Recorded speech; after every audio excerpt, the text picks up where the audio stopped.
Bem-vindos ao Conversa de Eleição, hoje com o Fernando Medina e Miguel Paiás Maduro à distância. Sejam muito bem-vindos a mais um programa. Olhamos para a decisão. Olá, Olá. Olhamos para a decisão olá, olá. dos portugueses que saiu deste domingo. Ontem o dia terminou com uma vitória da Aliança Democrática e com o Partido Socialista e o Chega taco a taco, com o mesmo número de deputados eleitos a nível nacional. Temos um novo Parlamento, maioritariamente composto com deputados de direita e com uma esquerda em queda. Fernando Medina, o Partido Socialista acabou o domingo com o secretário-geral a pedir admissão. O PS acaba na votação a nível nacional com o mesmo número de deputados que o Chega, mas com os votos que ainda faltam nos círculos da Europa e fora da Europa, arrisca-se a passar a terceira força política. Esperava este resultado e fez bem Pedro Nuno Santos apresentar desde já a admissão? Bom, em primeiro lugar, dizer que os resultados destas eleições são resultados que eu considero muito negativos para a democracia portuguesa. Nós tivemos a ascensão, a segunda força política em termos de número de deputados, creio que é assim que ficará o resultado final, de uma força política de extrema-direita que tem demonstrado ao longo dos anos um discurso de intolerância, de ódio, de segregação dos mais frágeis, de racismo, de xenofobia, e que está hoje elevada à segunda força política do país. E eu acho que isso é uma notícia muito negativa para a democracia portuguesa, para os democratas, para aqueles que acreditam numa sociedade aberta, tolerante, em que no fundo a democracia seja precisamente isso, o espaço onde as diversas opiniões e sensibilidades se expressam em paz, em liberdade, em tolerância, e a partir desse diálogo e do processo democrático se possa avançar na construção social. A segunda nota é dizer que, obviamente, foi um dia muito negativo para o Partido Socialista. O Partido Socialista, do ponto de vista aritmético, averba um dos piores resultados da sua história, mas creio que este será seguramente um momento mais difícil do ponto de vista dos resultados eleitorais e da sua história, na medida em que este baixo resultado não corresponde a um simétrico, como aconteceu no passado, de subida das forças da direita clássica, a direita moderada, institucionalista e constitucionalista, como aconteceu no passado. Isso seria mau para o Partido Socialista, mas do ponto de vista da democracia em si não é seria a alternância a funcionar.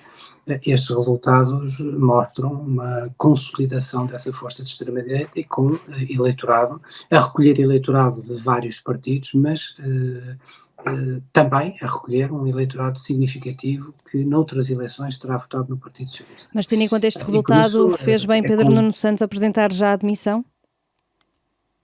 eu julgo que Pedro Nuno Santos merece hoje uma palavra de reconhecimento por parte de todos os socialistas pela batalha muito difícil que travou. Ele liderou o partido num momento muito exigente, muito difícil, depois de 8 anos de ciclo de governação, apresentou as suas ideias, as suas estratégias, bateu-se do Partido Socialista e por isso neste momento eu creio que merece essa palavra de reconhecimento. A decisão dele trata-se de uma decisão de natureza pessoal que consubstancia a leitura dos resultados das eleições e neste momento só essas duas palavras de respeito e de reconhecimento depois deste resultado. Mas Pedro Nuno Santos será recebido amanhã por Marcelo Rebelo de Sousa, irá ainda no papel de secretário-geral do PS, neste caso, tendo apresentado a admissão, com que posição, digamos assim? O Pedro Nuno Santos tornou ontem claro, ele ainda é o secretário-geral do Partido Socialista, tornou claro que, a partir desta decisão, irá naturalmente ouvir os órgãos em funções, irá ainda à próxima Comissão Nacional, no próximo fim de semana, determinar todo o processo eleitoral, como é que se passará do ponto de vista dos calendários e das formas que o partido adotará de organização até à plenitude de funções dos novos órgãos do Partido Socialista e por isso creio que será dada nota desta situação e deste contexto ao Presidente da República. Miguel Paes Maduro escreveu nas redes sociais que o PS deve estar muito preocupado, mas também o PSD não tem grandes motivos para festejar. Esta nova composição do Parlamento não obriga a um entendimento entre PS e PSD? Eu acho que primeiro é importante nós termos em conta a magnitude do que aconteceu ontem.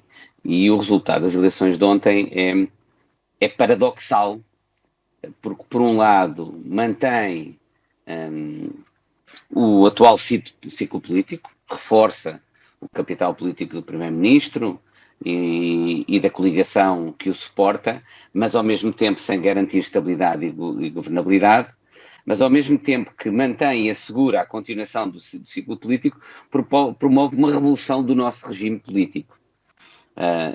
E o meu receio é que o foco esteja no ciclo, e a sua pergunta foi desde logo virada para o ciclo político, que é o que é que o PS deve fazer relativamente a este governo para garantir, por exemplo, a viabilidade do governo, quando eu acho que o grande desafio de fundo é um desafio para o nosso regime político que estes resultados representam. E eu acho que é importante que o diagnóstico sobre esse desafio para o nosso regime político não seja contaminado ou enviesado por dois riscos que eu acho que nós corremos. O primeiro é aquele de nos focarmos sobretudo nos elementos conjunturais que explicam este crescimento, este fim da polarização, este crescimento do Chega e a transformação do Chega aparentemente na segunda força política do regime político. E já houve no passado, quando o Chega parecia sobretudo uma ameaça para o PSD, a responsabilização sobretudo do Rui Rio. Agora, curiosamente, inverteu-se e vejo a responsabilização de António Costa, e seguramente que há fatores conjunturais e erros táticos que esses e outros atores políticos cometeram, que podem ter contribuído para este sucesso do Chega. Mas eu acho que as razões de fundo são muito mais profundas, e isso é desde logo compreensível se nós tivermos em conta que este não é um fenómeno apenas português. É um fenómeno a que assistimos em toda a Europa. Portanto, procurar explicar um fenómeno que claramente não é um fenómeno apenas português, apenas por circunstâncias conjunturais portuguesas, é um erro e significa que estamos a fazer um diagnóstico superficial. Aquilo que se pensou durante muito... Chegou a defender que os partidos tradicionais deveriam fazer uma revisão de fundo, digamos assim. Acha que também há aqui culpa do PSD e do PS neste crescimento da força à direita, do Chega?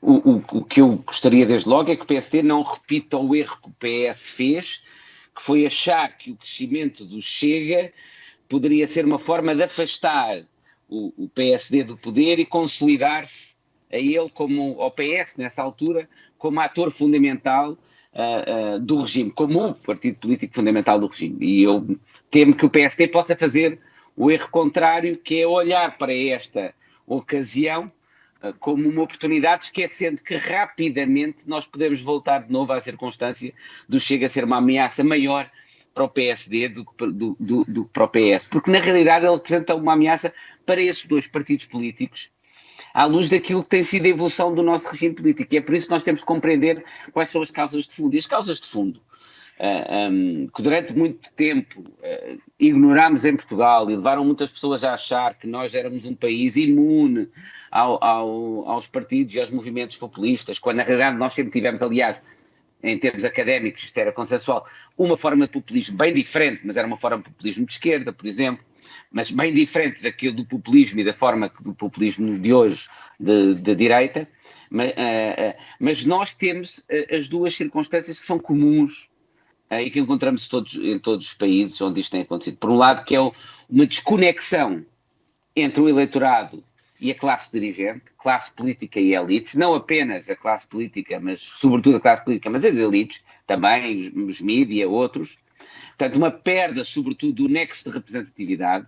Uma parte significativa da população já não se sente representada pela classe política, e associada a isso uma quase insegurança e angústia existencial que se manifesta por o sentimento de injustiça, por vezes, tem a ver com desigualdade, pelo sentimento de paralisia no crescimento salarial. Eu direi que a forma de nós caracterizarmos esse conjunto de variáveis é dizer o fim da expectativa de prosperidade que durante muito tempo durante décadas dominou a Europa e dominou as democracias e as populações da democracia. Perdeu-se essa expectativa. O paradigma hoje não é um paradigma de prosperidade, é um paradigma de insegurança, e isso traz uma angústia muito forte ao eleitorado. E é a conjugação desses dois fatores estruturais que depois os partidos populistas exploram.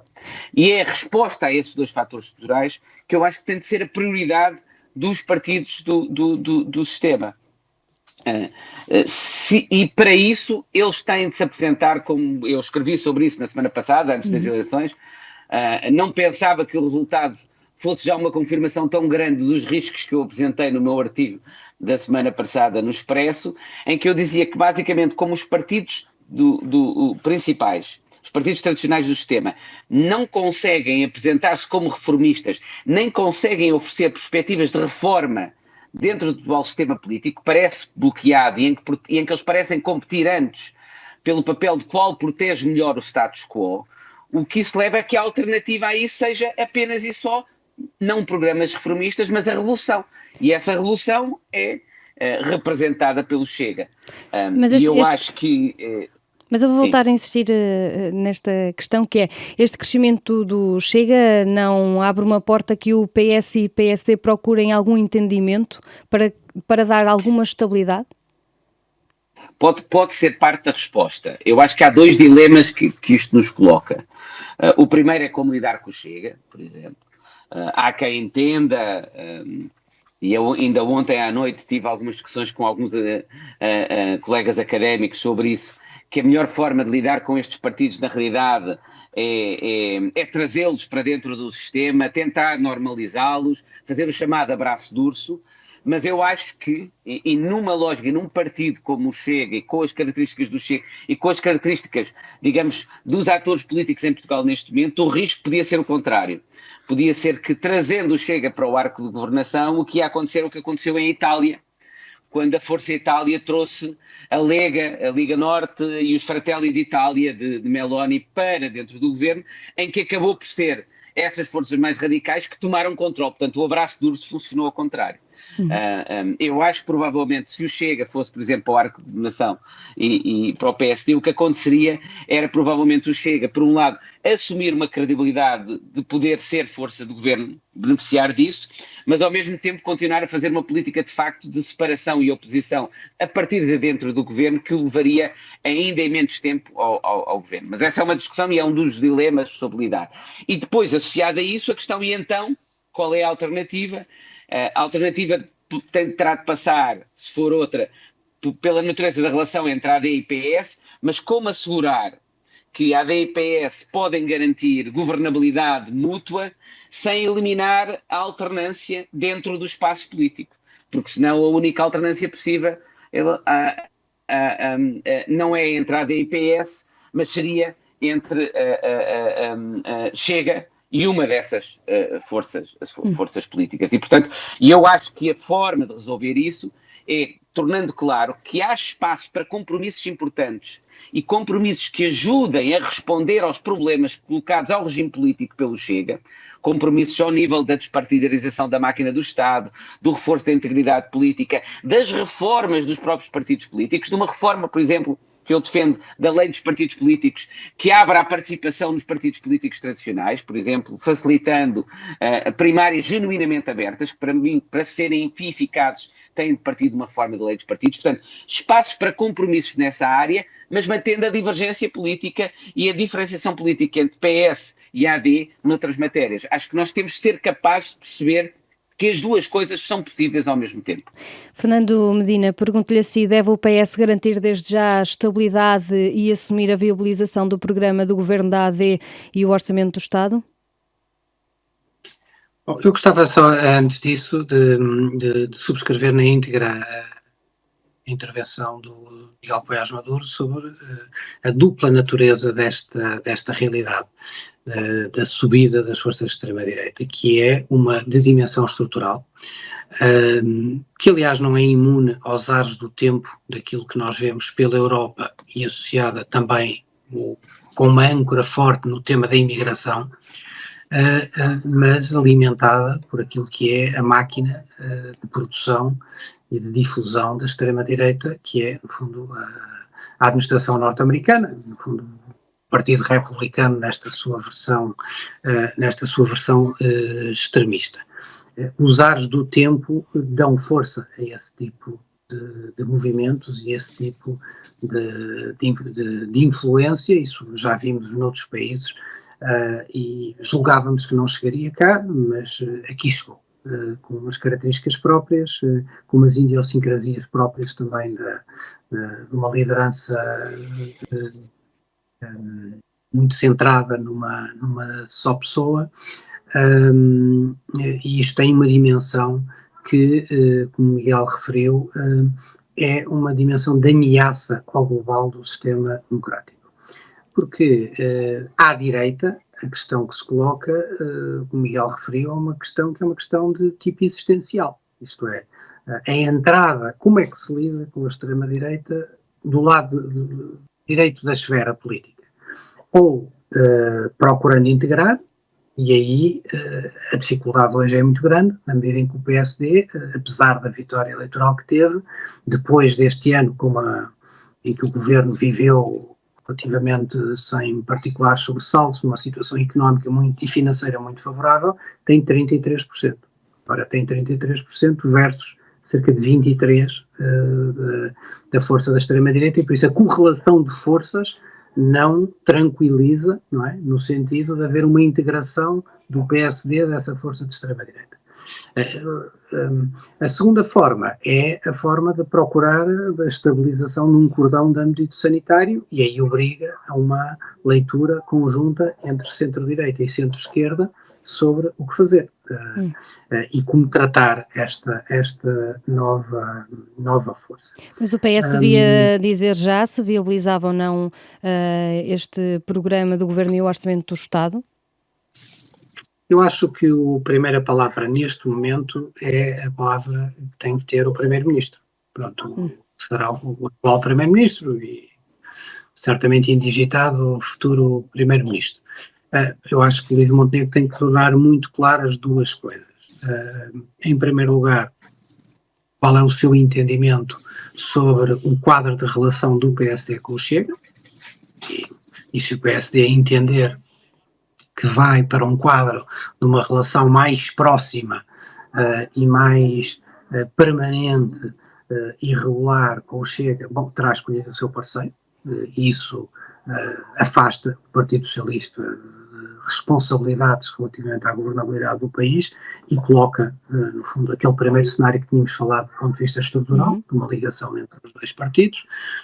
A segunda decisão a tomar é também do quadro de relação com a Iniciativa Liberal. Porque, obviamente, um quadro mais estrutural da relação do PSD com a Iniciativa Liberal, não sendo necessária uma maioria absoluta, isto é, não sendo necessária essa relação, não é, para uma maioria absoluta, é criar um problema do ponto de vista da relação com o Partido Socialista que não existiria, não é, se ficar claro que essa relação não existe.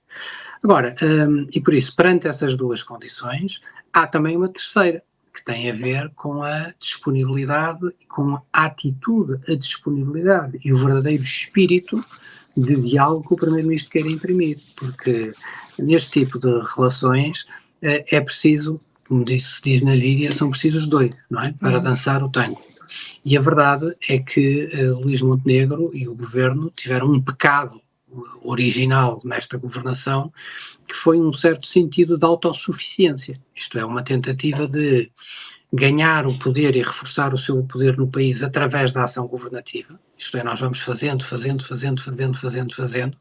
vamos inibindo as oposições, não dialogamos com as oposições, não dialogamos de forma regular, estruturada, com sentido estratégico de resolução de problemas estratégicos com o Partido Socialista, por exemplo, falamos ocasionalmente quando há jeito e quando a oportunidade se coloca, mas sem sentido estratégico, e por isso tornou a relação entre os dois partidos uma relação, diria eu, estruturalmente sem grande significado.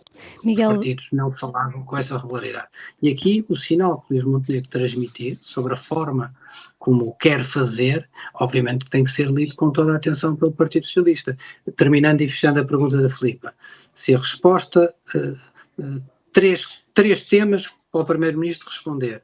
Se a relação com a extrema-direita ficar claro que Luís Montenegro quer combater a progressão da extrema-direita. Se a iniciativa liberal não estiver dentro do espaço da governação e se houver um compromisso, que é um diálogo ativo, permanente e empenhado com o Partido Socialista, eu defendo que o Partido Socialista deve viabilizar, não deve inviabilizar a entrada em funções do atual governo, e no quadro desse diálogo haver depois um diálogo permanente para se assegurar a estabilidade num quadro mais largo de tempo. Muito rapidamente, Miguel Paes Maduro, deve o Primeiro-Ministro abrir essa porta ao diálogo desde já com o Partido Socialista? Deve ser uma prioridade entre todos os parceiros possíveis? Ele sempre o manifestou, não é? Seguramente que o Primeiro-Ministro reconhecerá que são necessários dois para dançar o tango, mas ele dirá que a opinião dele é que ele esteve sempre disponível, mas não tinha parceiros convictos, pelo menos, para dançar o tango. Veremos agora. Eu acho é que a realidade que nós temos hoje em dia no nosso sistema político é muito diferente daquela que tivemos no passado e também provavelmente demora algum tempo para a nossa classe política se adaptar. É uma questão de cultura política, não é? Nós temos um Parlamento muito mais fragmentado, sai destas eleições ainda mais fragmentado, e isso significa que tem de haver uma cultura política muito maior de negociação permanente e provavelmente de negociação com geometrias variáveis, consoante os temas, de ir encontrando a procura de consenso, mas isso significa que os diferentes agentes políticos têm de pensar que têm de ter essa disponibilidade permanente para o diálogo e acreditar também que o eleitorado vai recompensar a sua disponibilidade para o diálogo, porque senão todos os incentivos que os agentes políticos têm é para pensar já o que é que vai acontecer quando o governo cair, quando é que o governo cai, para depois tentarem explorar isso politicamente. Nós que sabemos, por exemplo, nos países escandinavos, é comum existirem parlamentos fortemente fragmentados em que se constroem maiorias, até com geometria variável, até consoante as matérias. E esse é o entendimento, digamos, da prática política. Eu dou um exemplo até para ver em Portugal. Não vejo porque é que o equivalente ao LIVRE em Portugal, que são os verdes europeus, não têm problemas em fazer coligações com partidos da direita moderada e do centro-direita noutros países europeus. O LIVRE em Portugal, que até tem certas matérias, por exemplo, mais próximas dos temas europeus, em que provavelmente podia perfeitamente ser parte, não é de uma maioria de governo nem de uma maioria parlamentar, mas estar em condições de fazer maiorias relativamente a determinadas matérias setoriais com o PSD e a própria EL e o PS, o LIVRE auto-exclui-se praticamente dessa circunstância. Portanto, todos os atores políticos, eu acho, vão ter de mudar a sua percepção e sobretudo a sua praxis, a forma como entendem o funcionamento da política em Portugal, mas isso também passa por nós, cidadãos, nós eleitores, passarmos a ser capazes de recompensar muito mais facilmente e muito mais um político que demonstra disponibilidade para o diálogo e consegue fazer compromissos, quer estando no poder demonstrando essa disponibilidade, quer estando na oposição não se importando de dar esse apoio ao governo nem matérias que são importantes para conseguir esses compromissos, nós valorizarmos isso enquanto cidadãos, em vez de valorizar apenas o combate político puro e duro. Atualmente o Partido Socialista tem agora um secretário-geral que apresentou a admissão. Fernando Medina, as eleições internas no PS devem ser antes ou depois das autárquicas? Isso é uma decisão que está em avaliação, que terei a oportunidade de transmitir também ao Presidente do Partido a minha opinião. Eu acho que ambos os calendários são legítimos. Admito que um calendário posterior às eleições autárquicas permitisse um tempo de reflexão e um tempo de maturação dentro do partido diferente do quadro de o realizar antes. mas é uma questão que tem que ser avaliada globalmente, até no quadro da própria preparação e realização das eleições autárquicas. Foi avançado que José Luís Carneiro pondera avançar novamente com uma candidatura interna. Fernando Medina apoia José Luís Carneiro ou acha que este é um bom momento para avançar com uma candidatura própria? Eu acho que neste momento o que temos é que ter tempo de reflexão e em primeiro lugar, de respeito também pelo secretário-geral que está em funções, por uma campanha muito dura, muito exigente, por um resultado que foi muito doloroso, que é muito doloroso para o Partido Socialista, para os seus militantes, para os seus simpatizantes, com uma profunda raiz democrática que tem e que o partido tem, como partido fundador da nossa democracia, e acho que depois haverá tempo, quando houver os calendários definidos pela Comissão Nacional e se começarem a ver as intenções de manifestação das candidaturas. Então, nessa altura, creio que os pronunciamentos farão aí serão nesse momento, será esse o momento mais adequado para pronunciamentos. Mas Fernando Medina não tem essa intenção? Volto a dizer, relativamente às questões de liderança, como ontem mesmo acabei de expressar, não me irei pronunciar nos próximos dias, disse-o ontem publicamente, não creio que seja o tempo no dia a seguir, digamos, aos resultados à noite. Acho que há muita coisa para digerir, muita coisa para refletir. Não foi um resultado como outro qualquer, não foi uma manutenção do status quo, não foi uma derrota do Partido Socialista, como digo, que já aconteceu no passado, em que até possa ter sido mais pesada do ponto de vista dos números, mas que correspondeu a um processo de alternância democrática, natural, numa democracia, como foi no caso, recordo muitas eleições lideradas por Almeida Santos e quando surgiu o PRD, ou depois quando foi da primeira maioria absoluta de Cavaco Silva. Todos esses resultados negativos do Partido Socialista foram num quadro, numa alternância dentro do sistema democrático e para a direita democrática e dentro do quadro institucional, por isso maus resultados, mas dentro desse quadro, o atual é num quadro em que se dá a subida muito significativa de uma força de extrema-direita, com características antidemocráticas e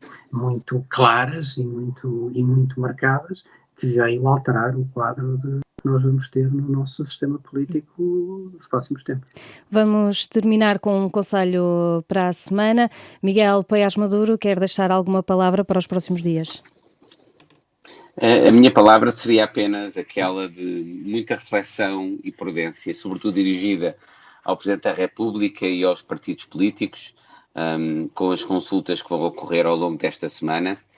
Acho que é importante que haja uma reflexão profunda antes de se avançar para soluções. Provavelmente, por exemplo, a circunstância do Partido Socialista poder vir a estar durante um período relativamente longo numa transição de liderança até pode ser útil em termos de assegurar a viabilização do governo nesta fase inicial e até do próximo orçamento, retirando, digamos, o Partido Socialista da equação, num certo sentido, a partir do momento em que a existência de uma transição de liderança pode facilitar a que se diga que o Partido Socialista não vai tomar uma posição clara relativamente a essa matéria até uma nova liderança, e isso até pode facilitar, digamos, essa governabilidade no curto, médio prazo, mas acho que é muito importante que, sobretudo, os principais partidos políticos e o Presidente da República não pensem apenas na conjuntura, mas pensem em termos mais estruturais,